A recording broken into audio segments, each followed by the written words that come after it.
Olá, meus amigos, nossas saudações cordiais. Estamos aqui de retorno para o canal Lições de Amor, nesse nosso quadro, que visa estudar as obras pelo espírito Amélia Rodrigues, psicografia de Divaldo Pereira Franco. Nós atualmente estamos estudando a obra Quando Voltar a Primavera, e hoje nos dedicaremos ao capítulo 18, O Calvário e a Obsessão. Esse capítulo é muito interessante porque raras vezes nós vemos na literatura mediúnica um autor espiritual narrar para a gente o pano de fundo, como naquela cena triste do Calvário, da crucificação do Messias, como era, do ponto de vista do mundo espiritual, a situação. Nós sabemos, sobretudo pelas mensagens da veneranda Joana de Ângeles, também pelo médium Divaldo Franco, que Jesus não estava a sós, que havia uma corte angélica que naquele momento fazia coro e o recebia do mundo espiritual, para que aqueles momentos tivessem a presença desses espíritos luminosos. Mas, sob o ponto de vista da obsessão, nós temos poucas referências e Amélia Rodrigues é uma delas. Essa reflexão de Amélia Rodrigues nos abre diversas reflexões e dá espaço para que a gente pense sobre a nossa responsabilidade, principalmente quando nós estamos nas massas. Há um texto de Freud, Psicologia das Massas, em que ele aborda isso, que muitas vezes o que nós não faríamos individualmente quando nós estamos integrando um corpo, um grupo, é como se nós abdicássemos temporariamente das nossas próprias regras, das nossas próprias condutas morais para assumir a conduta do grupo. E é como se a gente deixasse temporariamente de ser quem a gente é, individualmente, para que a gente passasse a fazer coro digamos assim, às regras e ao posicionamento do grupo. E muitas vezes nós nos arrependemos amargamente desse fato. E aí, nesse texto, ele também vai falar sobre o instinto gregário e que nós também nos constituímos em grupo, mas que isso não significa abandonar as nossas convicções e a ética, digamos assim, desse sujeito. Nesse texto de Amélia Rodrigues, há uma poderosa reflexão sobre a vigilância em si e a sintonia. A sintonia, ela já foi tratada antes, em outros capítulos, principalmente no capítulo quando Amélia Rodrigues colocou como exemplo Simão Pedro, o capítulo 9, A Igreja da Verdade, que ela faz, inclusive, algumas referências a andamentos musicais e fala bastante sobre sintonia e também mediunidade. Aqui ela volta com este tema. Bom, Amélia Rodrigues não faz referência a nenhum texto evangélico por base para que a gente possa acompanhar essa leitura. Mas, compulsando o Evangelho de João, no capítulo 12, João vai falar sobre a crucificação e os 3 discursos de Jesus. Jesus anuncia a sua glorificação através da morte. E eu acho importante a gente ler esses discursos, porque, inclusive, parte dele é transcrito aqui por Amélia Rodrigues nesse capítulo e nos ajuda a entender. Então, vamos lá. O primeiro discurso foi o seguinte: é agora o julgamento deste mundo. Agora o príncipe deste mundo será lançado abaixo. E quando eu for elevado da terra, atrairei todos a mim. Aqui Jesus antecipava o caso de ser pregado na cruz e ser erguido, né? E ficar como uma espécie de ponte entre a terra e o céu. E aí João vai anotar: assim falava para indicar de que sua morte deveria morrer. E aí o evangelista vai dizer que na multidão né? Algumas pessoas diziam: sabemos pela lei que o Cristo permanecerá para sempre.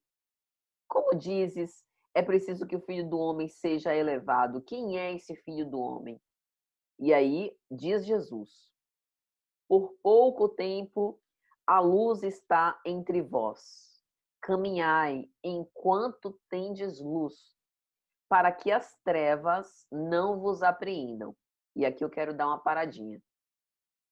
Jesus está falando da guerra invisível, da luz contra as trevas. A luz no mundo era o Cristo, que mostrava pelos seus ensinamentos, pela sua mensagem, né, inesquecível, o quanto que ele é exemplo a ser seguido.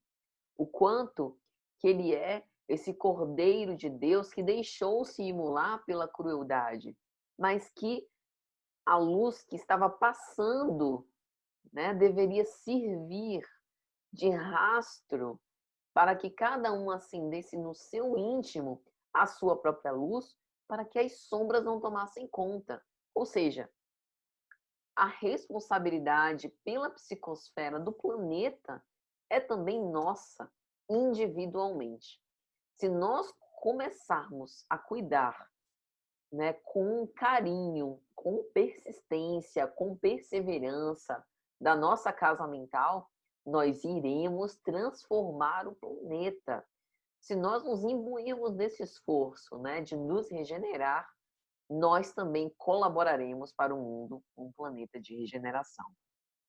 E aí ele continua: quem caminha nas trevas não sabe para onde vai. Por quê? Porque está sendo guiado por essa obsessão coletiva. Enquanto tendes a luz, crede na luz, para vos tornardes filhos da luz. Então é lógico que toda essa comunicação não poderia ser apreendida, principalmente naquele momento, por todos, por conta da grande obsessão que a Amélia Rodrigues vai dizer, né? Vai dar conta daqui a pouquinho. Então, só para terminar, o terceiro discurso, né, de Jesus, a conclusão é a seguinte: quem crê em mim, não é em mim que crê, pessoalmente, o Cristo, né? Mas em quem me enviou, Deus. E quem me vê, vê aquele que me enviou. Eu, a luz, vim ao mundo para que aquele que crê em mim não permaneça nas trevas. Se alguém ouvir minhas palavras e não as guardar, eu não o julgo, pois não vim para julgar o mundo, mas para salvar o mundo. Quem me rejeita e não acolhe minhas palavras tem seu juiz. A palavra que proferi é que o julgará no último dia. Por quê? Porque todos os ensinamentos de Jesus foram gravados nas nossas consciências, né? Então, não é ele que vai julgar, é a nossa própria consciência, onde está inscrita a lei de Deus. Porque não falei por mim mesmo, mas o Pai que me enviou me prescreveu o que dizer e o que falar. E sei que seu mandamento é vida eterna. É a expressão bonita que Kardec coloca em A Gênese, né? O próprio médium de Deus. O que digo, portanto, eu digo como o Pai me disse. Então veja, Jesus numa sintonia perfeita com Deus e os homens sofrendo a injunção das trevas. Então é sobre isso que nós vamos conversar aqui hoje. Feito esse introito, vamos para a Amélia. E aí Amélia vai começar o texto dizendo: ele viera para que os que não criam crescem, e para tanto deveria doar a vida num supremo sacrifício. Jesus não se importava de agir com abnegação, com coragem, estoico. Doar a vida, ele veio para isso. Então, esse amor imbatível, excelente, né?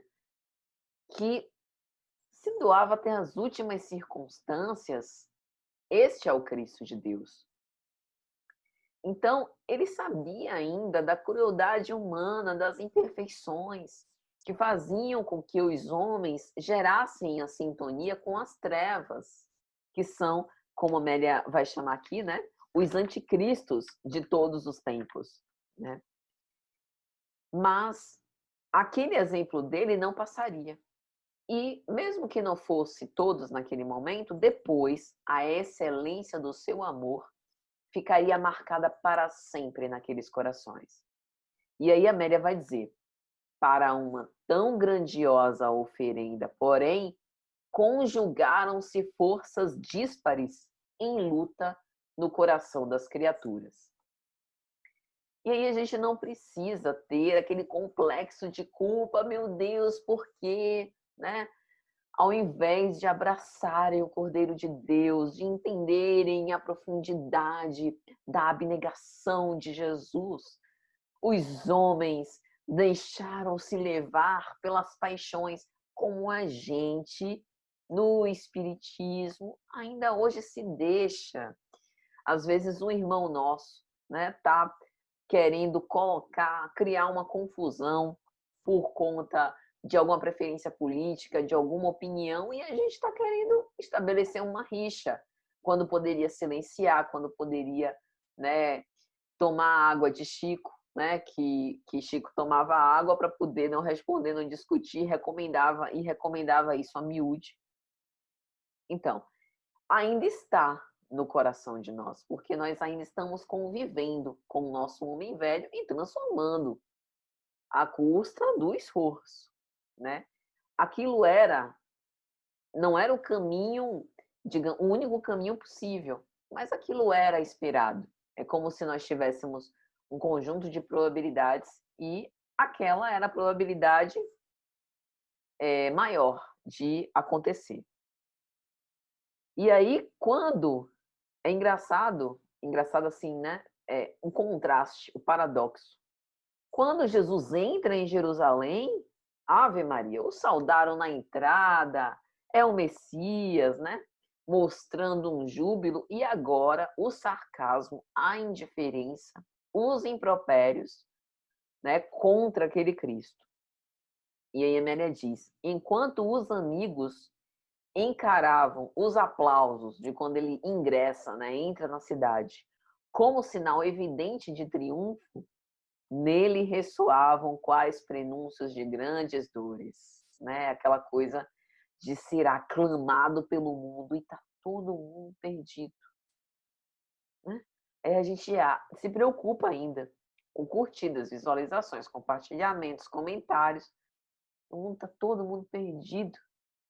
A gente tem que manter a consciência reta, a consciência tranquila, fazendo as nossas atividades no bem, do jeito que a gente consegue, da melhor forma possível e pronto. O resto é com Jesus. Porque no final, não vai ter aplauso, não, gente. Aplauso não gera evolução espiritual, né? A opinião dos outros, mesmo que seja as mais elogiosas, você é linda, um anjo de Deus na terra. Isso não gera evolução espiritual.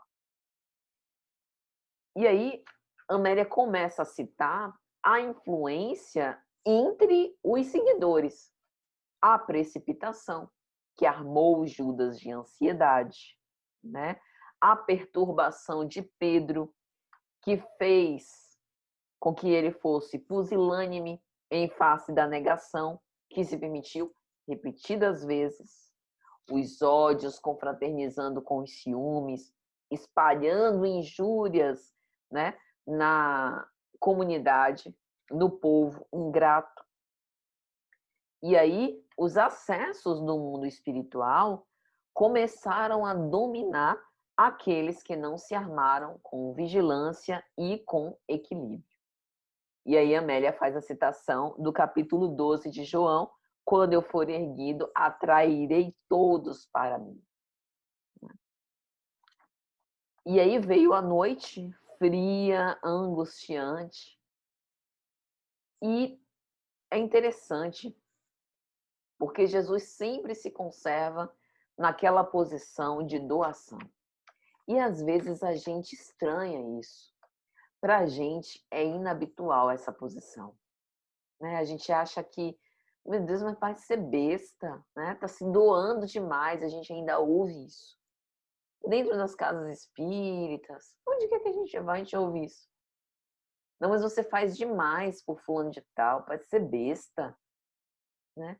Ser cristão é mesmo andar na contramão do que é tido como certo, do que é tido como justo na nossa sociedade. E aí a Amélia vai falar, quando as massas afluem aos espetáculos hediondos e se asselvajam, tornam-se homicidas incomparáveis. É o poder das massas, que pode fazer com que a gente se envolva num grande ideal humanitário, veja o projeto Fraternidade Sem Fronteiras, mas pode ser uma perdição, a depender da qualidade moral dos interesses do grupo. E aí ela diz, a covardia moral, abrindo as faculdades psíquicas ao intercâmbio com os espíritos imperfeitos e obsessores, todo bem recebido negou a fim de poupar-se. Nem todos, necessariamente, eram médiums ostensivos, mas todos nós somos antenas psíquicas. Todos, em maior ou menor grau, nós somos influenciados. E como a gente sabe, obsessão é um relacionamento. É um relacionamento mal sucedido. É uma influência que não nos torna vítimas de algozes. Todo relacionamento tem sempre duas partes.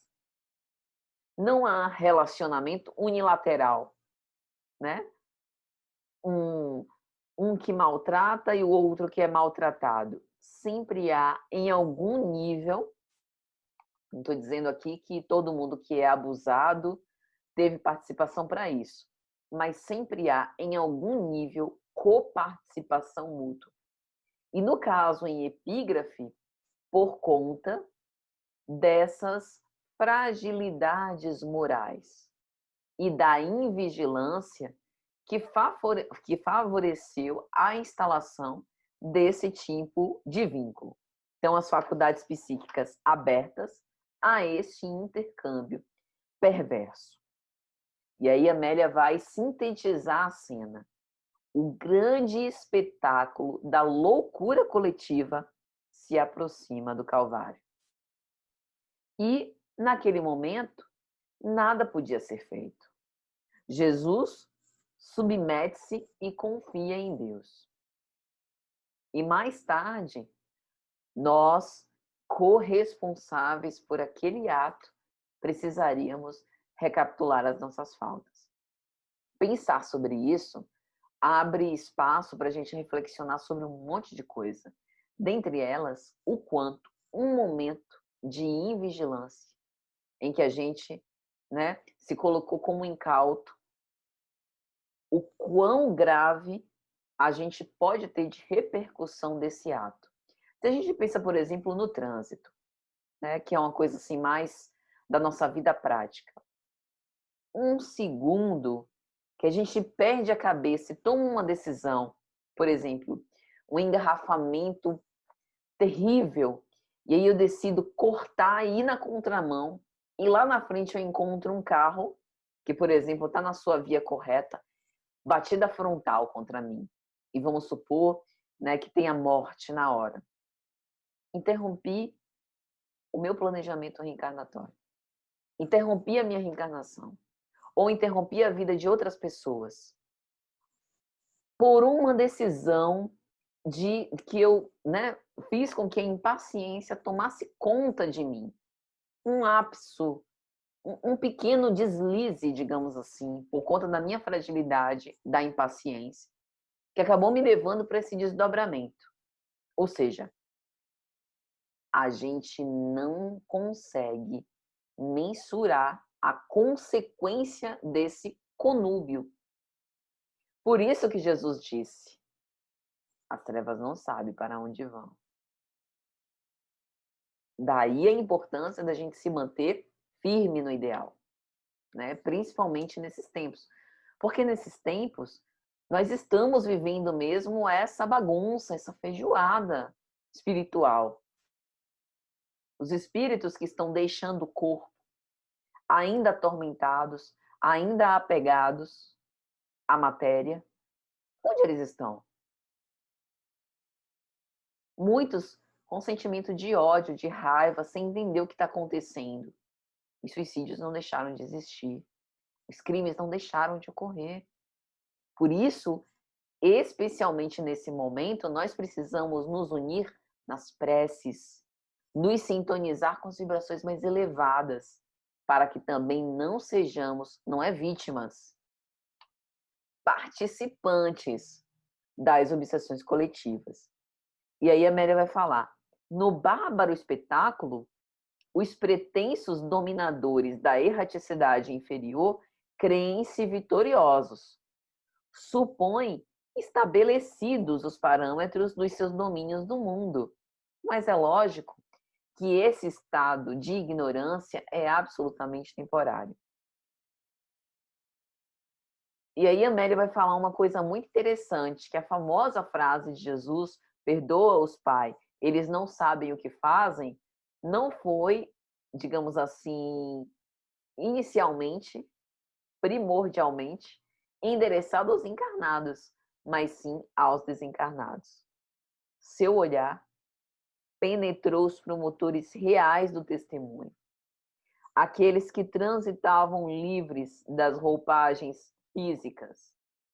E no auge, no ápice da dor arquejante, bradou Jesus, perdoa-os, Pai, eles não sabem o que fazem. E aí esses promotores desencarnados dos males, que promoveram todo esse espetáculo de horror, também tiveram e terão sempre que se responsabilizar pelas consequências dos seus atos. Mas o perdão, talvez o perdão na cruz seja o símbolo máximo dessa abnegação e dessa coragem de Jesus. E para finalizar, Amélia vai dizer, o perdão doado na culminância da cruz é a aliança inquebrantável da união do seu amor com todos nós, os caminhantes retardatários da via da evolução, convocando-nos à perene vigilância contra a obsessão de qualquer natureza que nos sitia e persegue implacavelmente. Precisamos, portanto, meus amigos, estar atentos a tudo isso. Jesus segue conosco. A luz está no mundo. Precisamos observá-la, retê-la e incentivar-nos mutuamente a fazê-la cada vez mais brilhante.